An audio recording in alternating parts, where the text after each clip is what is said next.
Dribbling is a key aspect in football, and now with the modern game, virtually any position should know when and how to dribble. So with this guide, hopefully you'll have a better understanding of dribbling and you'll be able to improve technically or through your decision making. Now, I don't want to waste your time. There are tons of different materials, tutorials, guides on dribbling online. So what would make this video different? Number one, all of the examples that I give here and the tips that I give are from my personal point of view. So you'll be able to see what I'm seeing and how I do it.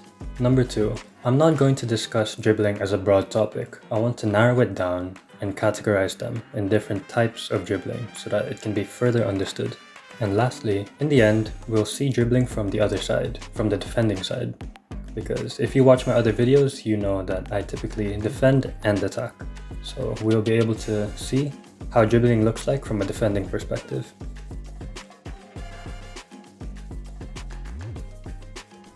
First, we need to define what dribbling is. For me personally, based on experience and my own viewpoint, dribbling is any movement with the ball in order to find a pass, find a shot, to beat a man or attack space. Even a slight push of the ball to open up a passing lane is still considered dribbling to me. Or in this specific example, where I receive the ball and the passing lane is initially blocked, so I take a touch inside to build up in order to score the goal, I would consider this also as dribbling. When people say or think about dribbling, typically they resort to the fancy 5-star skill moves, but that's not always the case. So knowing this, if you're able to level up these small aspects of your game, you'll be able to improve dramatically. But of course, if you're here for the skill moves, the step overs, beating players 1v1, then this video is also still for you.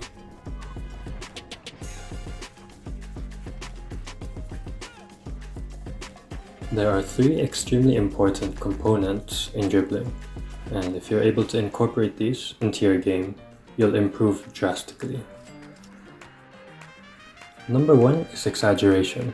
You really need to exaggerate the movement in order to really sell the fake to your opponent that you're going to move one way and move the other. Especially in body feints, step overs, turns, all of those need to be as exaggerated as possible. The more exaggerated the movement is, the more believable the move becomes, making it more effective. Number 2 is separation. You need to create enough separation between you and your opponent in order to actually get past them or to create enough space to operate. If there's not enough separation between you and your defender, then obviously it will be easy for you to be tackled. If there's too much separation between you and your defender, then you run the risk of losing the ball. Lastly, to be as effective as possible, you would need explosiveness. Beating defenders and creating space becomes much more efficient when you have a quick change of direction. When you quickly change from one pace to another or go from left to right very quickly and explosive, then you have a very good chance of beating the defender. Or if not, it gives you enough time to look for a pass, to shoot, to cross, etc. Now I'll classify the 3 types of dribbling that I'll be talking about in this video. Number 1 are turns. Turns at the highest level, especially in pro play, are extremely optimized. With a simple turn, you can beat 1, 2, or 3 players. You can even break an entire press. Or you can create so much space for yourself and make life so easy. Turning is extremely important in football, and it separates the good players from the absolutely world-class elite players. There are 2 ways to be effective with turns. Number 1 is by turning quickly and using your speed and change of direction in order to beat the opponent so that they either don't expect you or cannot catch up with you. The other way to use turns to your advantage is to use them deceptively. Use body feints and fakes in order to be unpredictable. For example, in this clip, the midfielder receives the ball from a throw-in and he's pressed by 2 defenders immediately. But because of the perfect touch, he's able to make space for himself and find the pass. For another example, here I receive the ball and I open up my hips to give the defender the impression that I'm going to drive forward. Instead, I exaggerate the movement and drop my shoulder and turn to the other side. Because of this turn and movement, I create lots of space for myself and I have lots of options, to which I pass the ball. The second type of dribbling I like to call momentum dribbling. Instead of attacking the player, like in a 1v1 situation, you would rather attack the space. The reason I like to call it momentum dribbling is because you use this created space in order to attack more space and beat another player, or find a pass, find a shot, or use it any other way towards your advantage. This type of dribbling can be needed in many different situations. For example, if you're playing in a midfield position, you receive the ball and you have lots of space to use, you can dribble forward, attack the space, and perhaps find a long ball, a long diagonal ball in order to start the attack. Or for example, if your team is high pressing and you win possession and you need to attack the goal as soon as possible and as quickly as possible, then you can definitely implement this type of dribbling and attack the space.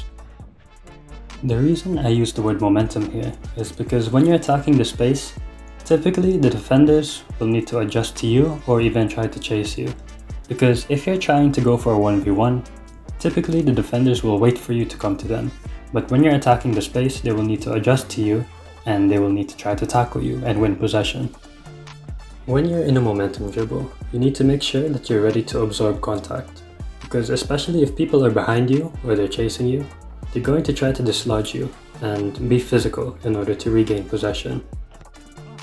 You also need to show proper and appropriate decision making.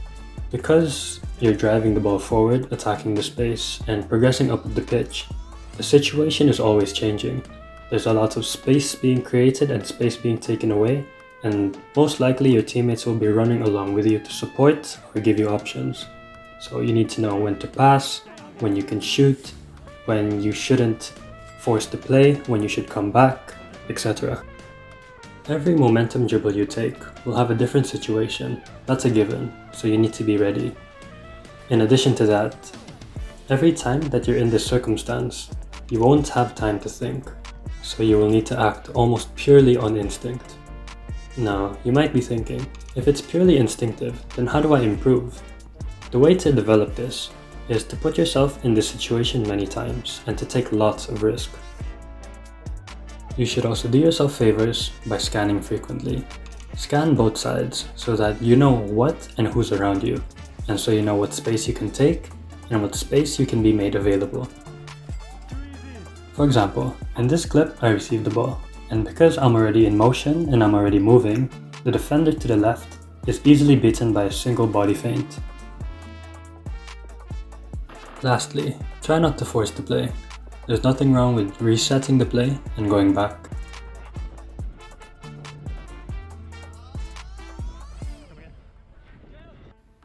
The last dribbling type is the 1v1.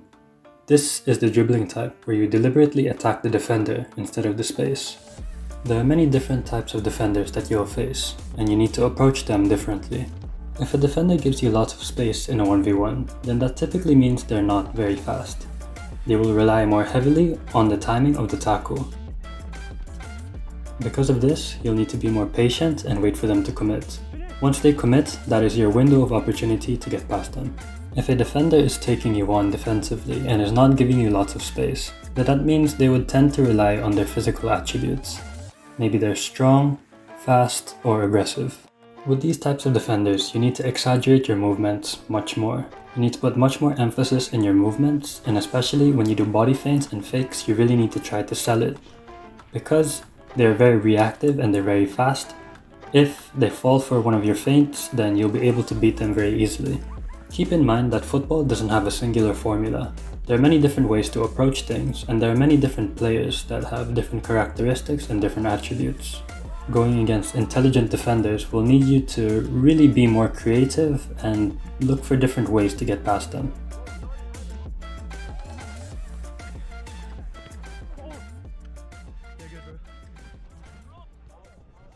If you're still watching, chances are you find this content helpful or entertaining, so please consider subscribing. This is my biggest project so far, and I've been working on it for around 2 weeks straight, so any support would be greatly appreciated.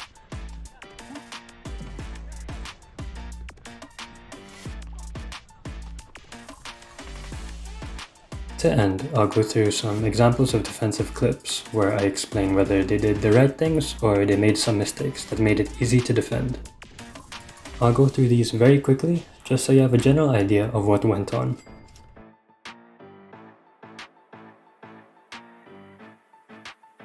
Not enough exaggeration and separation, which means an easy tackle for me. Not explosive enough, I was able to get there first. Same case as last clip, and also he wasn't aware of my position. Did everything well except the separation. It wasn't enough space to shoot. Also not enough separation. Not enough separation again, and not ready for physical contact. End to end, a perfect example of a successful 1v1. Good exaggeration, great explosiveness, and good separation.